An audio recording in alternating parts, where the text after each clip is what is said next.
எல்லோருக்கும் அந்த டைம் வேணும் செட்டில் ஆகிறதுக்கு. ஏன்னா உடனடியாக ஒரு முடிவு எடுத்த பிறகு அவர்களும் வருத்தத்தில் எடுத்திருப்பாங்க. அதனால் கொஞ்சம் பொறுத்திருப்போம், காலம் கனிந்து வரட்டும். அதுவரை எல்லோரும் எங்களுடைய முயற்சிகளை செய்து கொண்டே இருப்போம். ஒரு புதிய சர்ச்சையினால கிருஷ்ணசாமியும் ஜான் பாண்டியனும் வெளியே போற மாதிரி ஒரு சூழ்நிலை உருவாயிருக்கு. தொடர்ந்து என்டிஏல இருந்து வெளியே போற மாதிரி ஒரு சூழ்நிலை இருக்கு. நான் இது கிருஷ்ணசாமி அண்ணனாக இருக்கட்டும், ஜான் பாண்டியன் அண்ணனாக இருக்கட்டும், இருவருமே அவங்க கொடுத்துருக்கக்கூடிய பத்திரிகை குறிப்பை நான் பார்த்தேங்கன்னா அவங்களுடைய தரப்புலேருந்து அவங்க கொடுத்துருக்குறாங்க. அதை பற்றி நான் இப்போ கருத்து சொல்ல விரும்பலைங்கன்னா, பாரதிய ஜனதா கட்சியோட நிலைப்பாடு உங்களுக்கு தெரியும். நம்ம எப்பொழுதுமே பசும்பொன் முத்துராமலிங்க தேவர் ஐயா, தெய்வ திருமகன் அவர்கள் கடவுளாக நம்ம நினச்சிக்கிட்டு இருக்கிறோம், கூட இருக்கிறோம். எப்பொழுதும் அவருக்கு அந்த மரியாதை கொடுத்து கொண்டிருக்கின்றோம். நம்முடைய பாரத பிரதமர் நரேந்திர மோடி ஐயாவிலிருந்து தொடர்ந்து நீங்கள் பார்க்குறீங்க. அதே நேரத்தில் இமானுவேல் சேகரன் ஐயாவுடைய விழாவிற்கு எல்லா ஆண்டும் கூட பாரதிய ஜனதா கட்சியினுடைய தலைவர்கள் எல்லோரும் போயிட்டு இருக்கோம். நானும் கடந்த 4-5 ஆண்டுகளாக தொடர்ந்து சென்று கொண்டிருக்கின்றோம். அதனால் எங்களை பொறுத்தவரை அது எதுவும் சர்ச்சையாக நான் பார்க்கவில்லை. பொறுத்திருப்போம். இது ஒரு பெரிய விஷயமாக நான் பார்க்கலீங்கன்னா, எல்லோரும் அவங்கவுங்க கருத்தை வச்சிருக்கிறாங்க. அதனால் இது எங்கேயும் சண்டை ஏற்படுவதற்கான ஒரு சூழ்நிலை அப்படிலாம் நான் பார்க்கல. மறுபடியும் அதே தான், காலம் இருக்கிறது, பொறுத்திருப்போம், எல்லாம் சரியா இருக்கும். டிடிவி அண்ணே என்ன சொல்றாருன்னா, நயினார் நாகேந்திரனால தான் இப்போ நான் வெளியேறினேன், முன்னாடி இருந்த அண்ணாமலைனால நான் எந்த பிரச்சனையும் இல்லை இருக்கிறவங்க. ஆனால் கருத்து சொல்லப்பட்டு விட்டது. நயினார் நாகேந்திரன் பேசிட்டாங்க, மாநில தலைவர் அவங்க பேசிட்டாங்க. திரும்ப திரும்ப அதை நோண்டி இப்படி சொன்னாங்க அப்படி சொன்னாங்க அப்படின்னு நம்ம பேசுறது யாருக்குமே அழகல்ல. பிரச்சனை முடிஞ்சதுன்னு தான் நான் பார்க்குறேன். ஒரு கருத்து வச்சிருக்கிறாங்க, இன்னொரு பக்கம் கருத்து சொல்லியிருக்கிறாங்க. அதோடு முடித்து விட்டு அடுத்த வேலையை பார்க்க எல்லோருமே போகணும். நான் ஏற்கனவே சொன்னது போல காலம் கனிந்து வரட்டும், கொஞ்சம் பொறுமையாக இருப்போம். இன்றைக்கே திரும்ப திரும்ப அதை நோண்டி குத்தி இப்படி சொன்னாங்க அப்படி சொன்னாங்க, நீங்கள் என்ன சொல்கிறீங்க அப்படிங்கிறது அரசியலில் சரியாக இருக்காதுங்கன்னா, டிடிவி தினகரன் அண்ணனை பொறுத்தவரை நான் தொடர்ந்து சொல்வது இதுதான். ஒரு நல்ல தலைவர். என்டிஏ கூட்டணி 2024 வந்தாங்க. பாரதிய ஜனதா கட்சி தமிழகத்தை வழிநடத்தி கொண்டிருக்கக்கூடிய அண்ணன் நயினார் நாகேந்திரன் அவர்கள் எங்களுடைய தலைவர். அதனால் எங்கேயும் கருத்து வேறுபாடுகளுக்கு இடம் இருக்காது. பொறுத்துருங்க. இன்னும் 7-8 மாதம் இருக்கும்பொழுது இன்றைக்கே அவசரம் பண்ணணும்.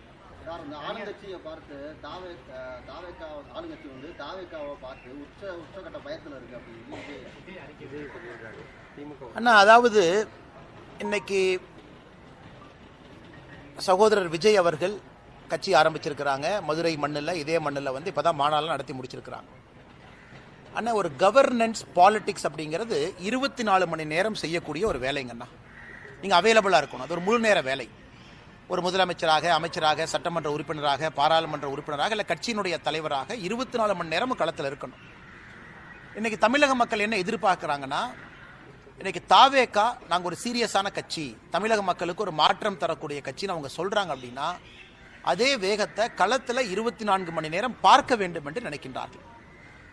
சனிக்கிழமை மட்டும் நான் பிரச்சாரத்துக்கு வருவேன், சனிக்கிழமை மட்டும் மக்களை பார்ப்பேன், ஞாயிற்றுக்கிழமை மட்டும் மக்களை பார்ப்பேன், மற்ற திங்கள், செவ்வாய், புதன், வியாழன், வெள்ளி நான் பார்க்க மாட்டேன் அப்படிங்கிறது ஒரு புதிதாக வந்திருக்கக்கூடிய அரசியல் கட்சிக்கு ஒரு பொறுப்புமிக்க தலைவர் அந்த மாதிரி செஞ்சே கிட்டத்தட்ட டிசம்பர் வரைக்கும் நம்ம கொண்டு போயிட்டோம் அப்படின்னா மக்கள் டெஸ்ட் பண்ணுவாங்க. இது எல்லாமே அதுக்கான காலம்.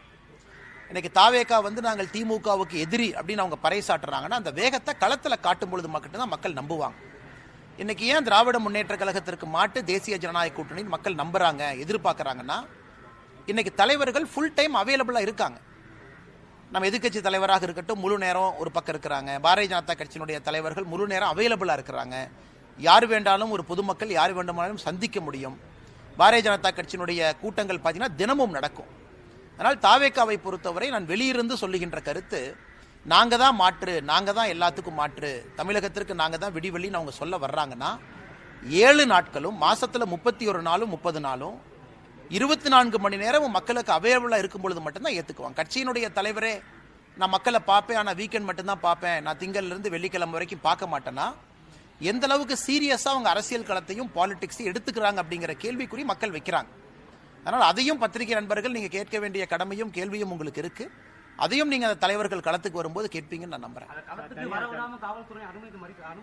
ஆனா காவல்துறையை பொறுத்தவரை ஏதோ இவங்க மட்டும் காக்கைக்கு பொன் குஞ்சு, நல்ல குஞ்சு, தன் குஞ்சுன்னு சொல்ற மாதிரி காவல்துறை தாவேக்காவை மட்டும் மறுத்தாங்க. நாங்களும் யாத்திரை செய்திருக்கின்றோம், காவல்துறையை மறுத்தாங்க. பல இடத்துல நீதிமன்றத்துக்கு சென்று பர்மிஷன் வாங்கிட்டு வந்தோம். இது தமிழகத்தில் வழக்கமாக நடக்கிறது தான். காவல்துறையை பொறுத்தவரை எதிர்கட்சியாக இருக்கக்கூடிய எல்லோருக்குமே அந்த மறுப்பு சகஜமாக வருது.